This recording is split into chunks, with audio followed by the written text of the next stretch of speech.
Přemýšlíte o stavbě domu snů. To zní báječně. Nic se nevyrovná stavbě domu přesně tak, jak chcete.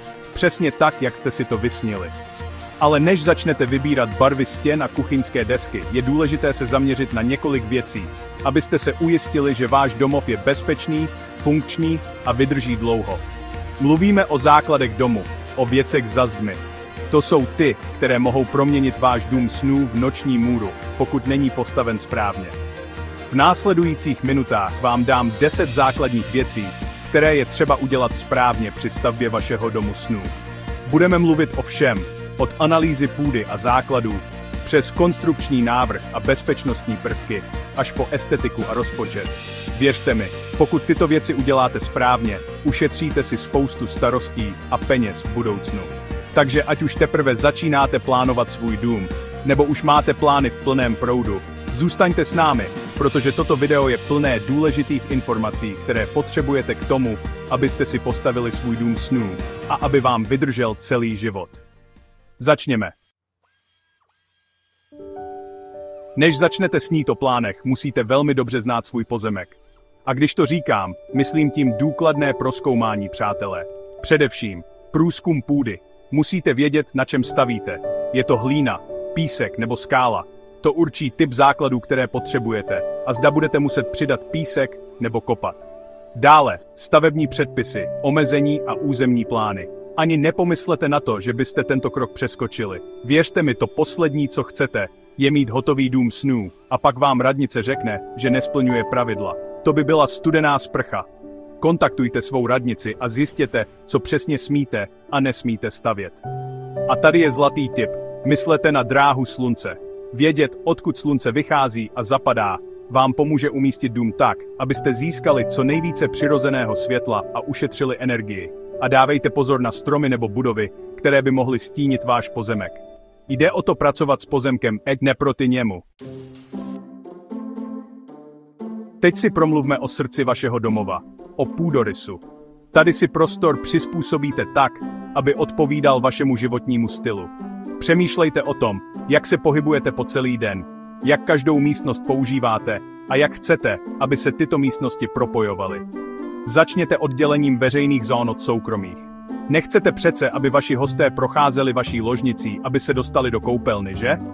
Udržujte společenské prostory, jako je obývací pokoj, jídelna a kuchyň, blízko sebe a vytvořte samostatné křídlo pro ložnice.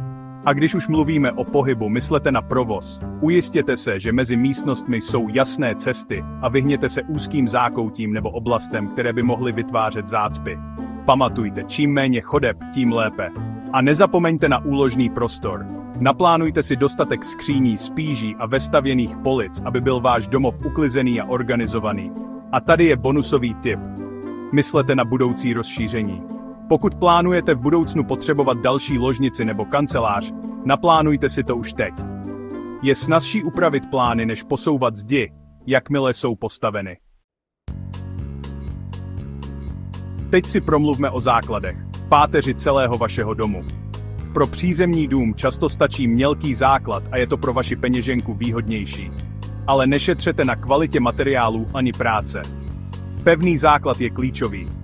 Zajistěte dobré odvodnění kolem základu, abyste zabránili hromadění vody, prasklinám nebo, což je horší, záplavám. Vynikající hydroizolace je k nezaplacení. Věřte mi, osobně jsem viděl, jak voda dokáže zničit dům, a nezapomeňte na izolaci. Izolace základu udrží váš dům v zimě teplý a v létě chladný a ušetříte peníze za energie. Je to výhodné pro všechny. Pamatujte, že je to základ vašeho domu a musíte se ujistit, že je pevný a odolný. Na ničem zde nešetřete. Kapitola 4. Konstrukce, pevnost a stabilita. Teď si povíme o kostře vašeho domu, o tom, co drží všechno pohromadě. Potřebujete statika, který navrhne bezpečný a stabilní systém. Ten rozhodne, kde budou nosné zdi, ty, které nesou váhu střechy a pater, a zajistí, že budou dobře podepřené. Dále se budeme bavit o výstuži. Chceme se ujistit, že váš dům vydrží všechno, co na něj příroda nachystá. To znamená použít kvalitní dřevo, nebo ocel, nebo beton podle vašeho regionu a stavebních předpisů. A nezapomeňte na střechu. Její design musí brát v úvahu místní klima, jestli máte hodně sněhu, silné větry nebo spalující slunce. Dobře navržená střecha ochrání váš dům po mnoho let. Kapitola 5. Materiály. Vyberte si kvalitu a udržitelnost. Teď si povíme o materiálech, ze kterých bude váš dům. A pamatujte, ne všechny materiály jsou stejné. Musíte si vybrat materiály, které jsou odolné, pevné a vhodné pro vaše podnebí. Pro vnější stěny máte možnosti jako cihla, dřevo, štuk nebo obklady. Každý má své výhody a nevýhody, takže si zjistěte informace a vyberte si to, co nejlépe vyhovuje vašemu rozpočtu, vkusu a podnebí. A střešní materiály jsou stejně důležité. Asfaltové šindele jsou běžné, ale můžete také zvážit kovové, taškové nebo dokonce břidlicové střechy pro luxusnější vzhled. A opět, myslete na své podnebí a celkový vzhled domu. A nezapomeňme na podlahy. Dřevěné podlahy jsou klasické a odolné, ale můžete také zvážit možnosti jako laminát, dlaždice nebo dokonce beton pro modernější vzhled. Při výběru materiálů myslete na udržitelnost a trvanlivost. Místně vyráběné materiály jsou skvělou volbou, protože snižují náklady na dopravu a dopad na životní prostředí. A vždy hledejte ekologické možnosti, kdykoliv je to možné. Kapitola 7. Přirozené světlo a větrání. Dýchejte zhluboka. Pojďme si povídat o tom, jak vytvořit světlý a vzdušný domov s dostatkem přirozeného světla a dobrým větráním. Věřte mi, dělá to obrovský rozdíl.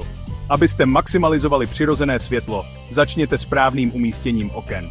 Okna orientovaná na sever jsou ideální pro měkké, rovnoměrné světlo po celý den, zatímco okna orientovaná na jih přinášejí v zimě více tepla. A nezapomeňte na větrání.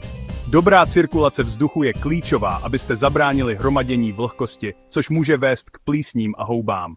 Nainstalujte odsávací ventilátory do koupelny a kuchyně a zvažte otevírací okna nebo střešní okna pro vytvoření křížového větrání. Dobře větraný dům je zdravý dům, je to tak jednoduché. Takže, pojďme si promluvit o neopěvovaných hrdinech domova. O těch nezbytných instalacích a inženýrských sítích. Jsou to věci, které nevždy vidíte, ale pokud nefungují dobře, jejich absence se určitě projeví. Nejprve elektřina.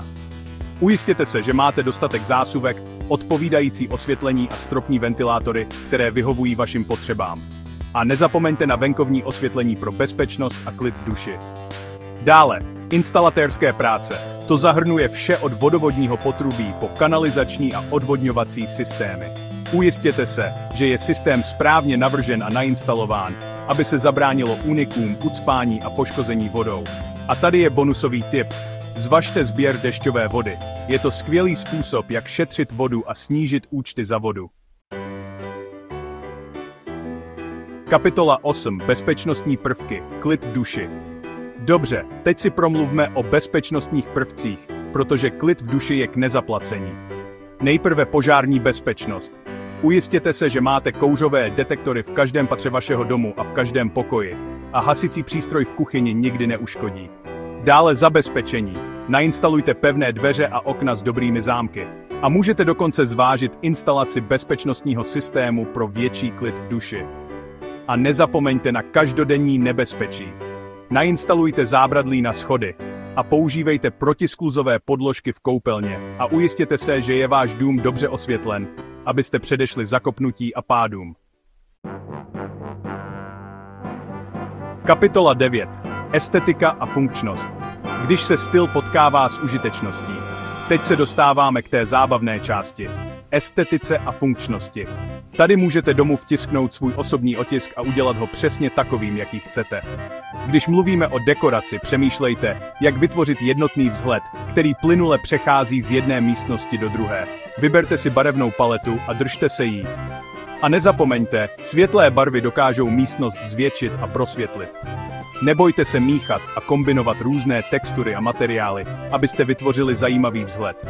A když vybíráte nábytek, myslete na styl i funkčnost. Pohodlná pohovka a velký jídelní stůl jsou v každém domově nutností. A nezapomeňte na venkovní prostory. Zvažte přidání terasy, patiu nebo zahrady, abyste rozšířili svůj obytný prostor. Je to skvělý způsob, jak se spojit s přírodou a užít si čerstvý vzduch. Kapitola 10. Rozpočet a čas. Jak zůstat v kurzu. Pojďme si promluvit o něčem, co všichni milují. Rozpočet a čas. Stavba domu může být drahá, takže pevný rozpočet od začátku je velmi důležitý. Začněte tím, že si vyžádáte nabídky od dodavatelů a řemeslníků. Nezapomeňte na náklady na práci, materiál, povolení a inspekce. A odložte si nějaké peníze na neočekávané výdaje. Je to jako prasátko na překvapení. Věřte mi, vždycky se objeví nějaké neočekávané výdaje. Jakmile máte rozpočet, držte se ho. Je lákavé přidávat do domu doplňky, ale to se může prodražit. A nakonec, buďte realističtí ohledně toho, jak dlouho to potrvá. Stavba domu trvá dlouho, takže nečekejte, že bude hotový přes noc. Buďte trpěliví a organizovaní a užijte si cestu. Zkrátka, stavte s důvěrou. A to je vše. 10 nejdůležitějších věcí, na které je třeba myslet při stavbě vašeho vysněného domova. Od průzkumu půdy a základů, po bezpečnostní prvky a estetiku. Každá část je důležitá, aby váš domov nebyl jen krásný, ale také bezpečný, funkční a trvanlivý. Když budete mít na paměti tyto klíčové body, uspějete ve stavbě krásného, bezpečného a funkčního domova. Pamatujte, že stavba domova je cesta a je důležité si tento proces užít. Nespěchejte, důkladně si vše prozkoumejte a nebojte se požádat o pomoc, když ji potřebujete.